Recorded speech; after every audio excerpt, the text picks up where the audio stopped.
ورحمۃ اللہ وبرکاتہ۔ بسم اللہ الرحمن الرحیم۔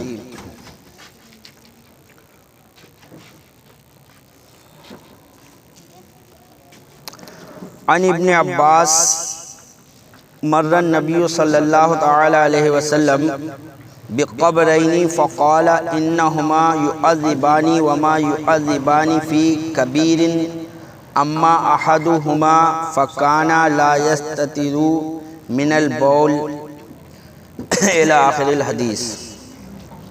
ابن عباس رضی اللہ تعالی عنہ سے مروی ہے کہ رسول اللہ صلی اللہ تعالی علیہ وسلم دو قبروں کے پاس سے گزرے تو آپ نے فرمایا ان دونوں پر عذاب ہو رہا ہے۔ جب قبر کے پاس سے سرکار تشریف لے گئے، سرکار نے فرمایا ان قبروں میں عذاب ہو رہا ہے، لیکن کسی بڑے گناہ کی وجہ سے نہیں۔ جو عذاب تھا ایسا نہیں ہے کہ بہت بڑا کوئی گناہ ہے اس کی وجہ سے وہ عذاب ہو رہا، کسی بڑے گناہ کی وجہ سے نہیں۔ ان میں سے ایک تو پیشاب سے احتیاط نہیں کرتا تھا، پیشاب کرتا تھا اور اس بات کا دھیان نہیں دیتا تھا کہ پیشاب کی چھینٹیں آ رہی ہیں نہیں آ رہی ہیں، کچھ کرنے سے مطلب استنجا کرتے وقت دھیان نہیں دیتا۔ آدمی جو ہے بہت سے لوگ کھڑے ہو کر پیشاب پھر لیتے ہیں، جب کھڑے ہو کر آدمی پیشاب پھرے گا تو چھینٹیں یقیناً آئیں گی، اس لیے ہمیشہ بیٹھ کر کرنا چاہیے۔ اور یہ کام تو غیر مسلموں کا ہے، ان کو دیکھو وہ ان سے بیٹھ کر پیشاب ہی نہیں ہوتا ہے۔ ہم نے دیکھا ہے ایک صاحب سے ملاقات ہوئی، بولے یہ ایک جگہ استنجا خانہ بنا تھا، بولے یہ استنجا خانہ ہے یہاں پہ پیشاب پھرا جاتا۔ ہم نے کہا ہاں۔ جب چلنے لگے ہم نے کہا ایک بات سنو۔ بولے کیا؟ ہم نے کہا بیٹھ کے کرنا پڑے گا۔ بولے بیٹھ کے کیسے ہوگا؟ بیٹھ کے کیسے ہوگا؟ یعنی انہیں یہی نہیں پتا ہے کہ بیٹھ کر پیشاب کیا جاتا ہے، بیٹھ کر کیسے ہوگا۔ میں نے کہا بیٹھ کر کیسے ہوگا؟ کھڑے ہو کر مت کرنا، لوٹے رکھے میں سب چیٹیں آ جائیں گی، یہ آپ سمجھ لیجئے۔ بولے اچھا تو رہنے دو، تو بیٹھ گئے۔ تو آپ اندازہ لگائیے پھر مسلمان بھی اگر ایسی حرکتیں کرے، ہمارے یہاں پاکی کی کتنی اہمیت ہے، تو اس چیز کا بہت دھیان رکھنا چاہیے۔ اللہ کے رسول نے فرمایا کہ ان میں سے ایک تو پیشاب سے احتیاط نہیں کرتا تھا اور دوسرا چغل خور تھا۔ پھر آپ نے ہری شاخ لی اور اس کے دو ٹکڑے کر کے ایک ایک قبر پر رکھ دی۔ لوگوں نے عرض کی یا رسول اللہ آپ نے ایسا کیوں فرمایا؟ جب تک تو سرکار دو عالم صلی اللہ علیہ وسلم نے ارشاد فرمایا کہ جب تک سوکھیں گی نہیں شاید عذاب میں آسانی ہو۔ تو اس سے یہ بھی پتہ چلا، جہاں اس حدیث سے ہمیں یہ پتہ چلا کہ اللہ کے رسول غیب داں ہیں، قبروں کے اندر کیا ہو رہا ہے یہ اللہ کے رسول جان رہے ہیں، اور یہ بھی جان رہے ہیں کہ کس کو کس وجہ سے عذاب ہو رہا ہے۔ وہیں یہ بھی پتہ چلا کہ قبروں کے اوپر ہری شاخ رکھنے سے یا ہری پتی پھول وغیرہ رکھنے سے اس سے عذاب میں تخفیف ہوتی ہے، جو ہے اس سے مردے کو انس حاصل ہوتا ہے۔ کیوں؟ کیونکہ وہ تسبیح کرتی ہے۔ حدیث میں آیا ہے کہ تسبیح کرتی ہے، جو ہری پتی ہوتی ہے پیڑ کی، یہ سب جب تک سوکھتی نہیں ہے یہ تسبیح کرتی رہتی ہے۔ تو جب ہم قبر پر رکھ دیں گے پھول وغیرہ جو ہم لوگ رکھتے ہیں قبروں پر، وہ اللہ کی تسبیح بیان کرتے ہیں۔ اللہ کی تسبیح جب قبر پر ہوگی تو عذاب میں یقیناً تخفیف ہوگی۔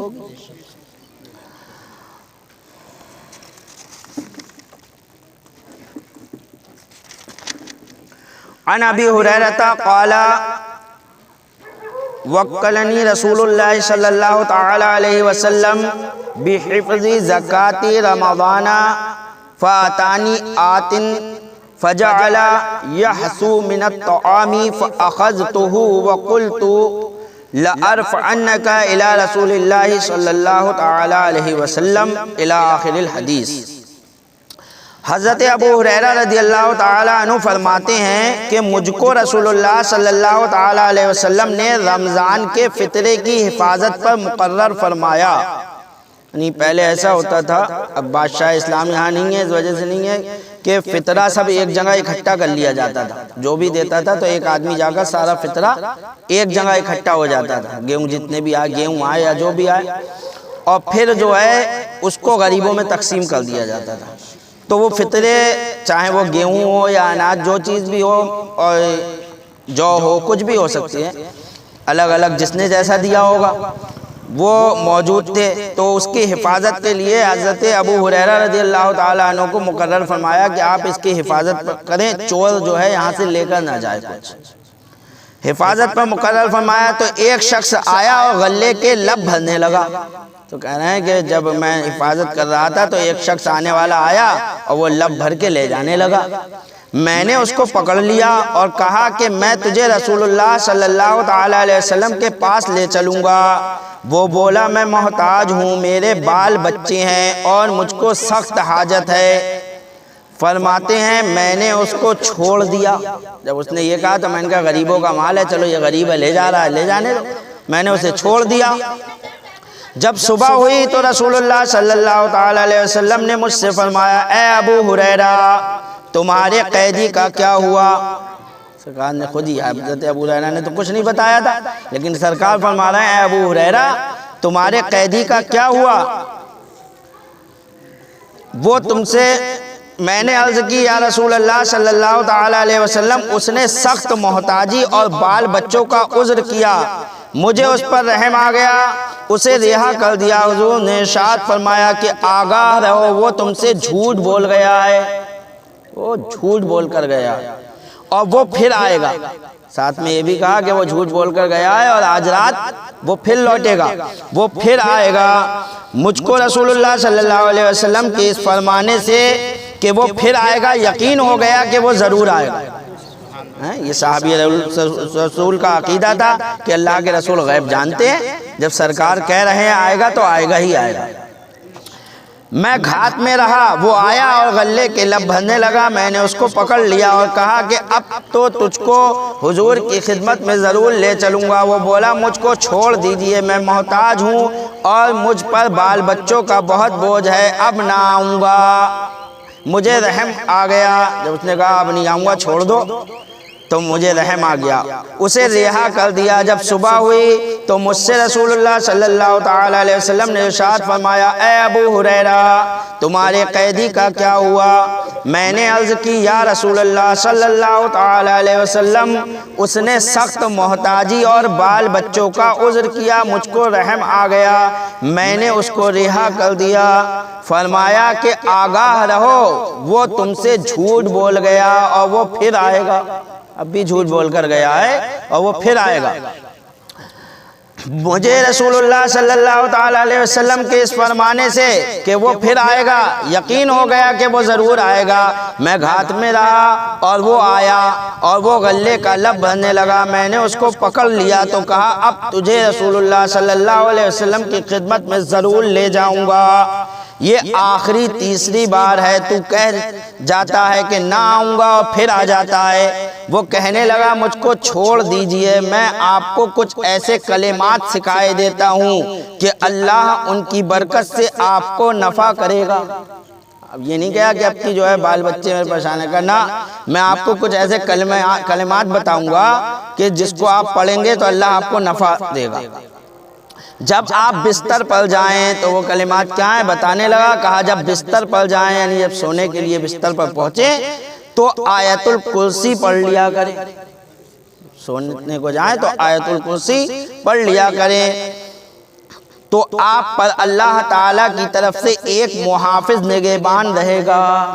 اللہ کی طرف سے ایک محافظ، ایک فرشتہ نگہبان ہوگا جو آپ کی حفاظت فرمائے گا، کچھ نہیں ہو سکتا آپ کو، اور صبح تک شیطان آپ کے قریب نہ آئے گا، صبح تک شیطان آپ کے قریب نہیں آ سکتا۔ ابو ہریرہ کہتے ہیں کہ اس نے یہ کہا تو میں نے اس کو چھوڑ دیا۔ جب صبح ہوئی تو مجھ سے رسول اللہ صلی اللہ تعالیٰ علیہ وسلم نے ارشاد فرمایا کہ اب تمہارے قیدی کا کیا ہوا؟ میں نے عرض کی، اس نے کہا کہ وہ مجھ کو ایسے کلمات سکھائے گا جس سے اللہ مجھ کو نفع دے۔ حضور نے ارشاد فرمایا وہ بہت جھوٹا ہے مگر تم سے سچ بول گیا، ہے تو بہت بڑا جھوٹا لیکن اس بار تم سے بول کے سچ گیا ہے، جو کلمات بتا کر گیا ہے وہ صحیح بتا کر گیا ہے کہ جو آیت الکرسی پڑھ لے گا اللہ تبارک و تعالیٰ کی طرف سے ایک محافظ نگہبان اس پر ہو جائے گا کہ اس کو شیطان کچھ نہیں بگاڑ سکتا، صبح تک شیطان اس کا کچھ نہیں بگاڑ سکتا۔ سچ بول گیا۔ پھر حضور نے ارشاد فرمایا اے ابو ہریرہ کیا تم جانتے ہو کہ تم 3 دن سے کس سے گفتگو کر رہے تھے؟ میں نے عرض کیا نہیں۔ فرمایا شیطان سے۔ وہ خود ہی شیطان تھا، وہ اور کوئی نہیں تھا، وہ شیطان لعین تھا جو 3 دن سے تمہارے پاس آ رہا تھا اور وہی گفتگو کر رہا تھا۔ آخر میں وہ اپنا توڑ خود بتا کر چلا گیا کہ آیت الکرسی پڑھ لیا کرو تو میں تمہارے پاس کبھی نہیں آؤں گا۔ اس حدیث کو سامنے رکھ کر جو نقوش ذہن میں ابھرے ہیں وہ یہ ہیں کہ رسول اللہ صلی اللہ تعالی علیہ وسلم نے اللہ کے دیے ہوئے علم غیب سے جان لیا کہ وہ چور کون ہے اور غریب ہے یا مالدار، جھوٹا ہے یا سچا۔ حضور صلی اللہ تعالی علیہ وسلم نے یہ بھی بتا دیا کہ وہ کل کو پھر آئے گا، گویا کہ آپ اس کے دل کے ارادے سے بھی باخبر تھے۔ تو یہ اور صحابی رسول حضرت ابو ہریرہ رضی اللہ تعالیٰ عنہ کو حضور صلی اللہ تعالیٰ علیہ وسلم کے غیب کی خبر کی صداقت پر ایسا اعتقاد تھا کہ تاکید کے ساتھ فرماتے ہیں کہ مجھ کو رسول اللہ صلی اللہ تعالیٰ علیہ وسلم کے فرمان پر یقین کامل ہو گیا کہ وہ ضرور آئے گا۔ تو صحابیوں کا بھی عقیدہ بھی پتہ ہے چلا کہ واقعی صحابیوں کا یہی عقیدہ کا تھا کہ اللہ کے رسول غیب جانتے ہیں۔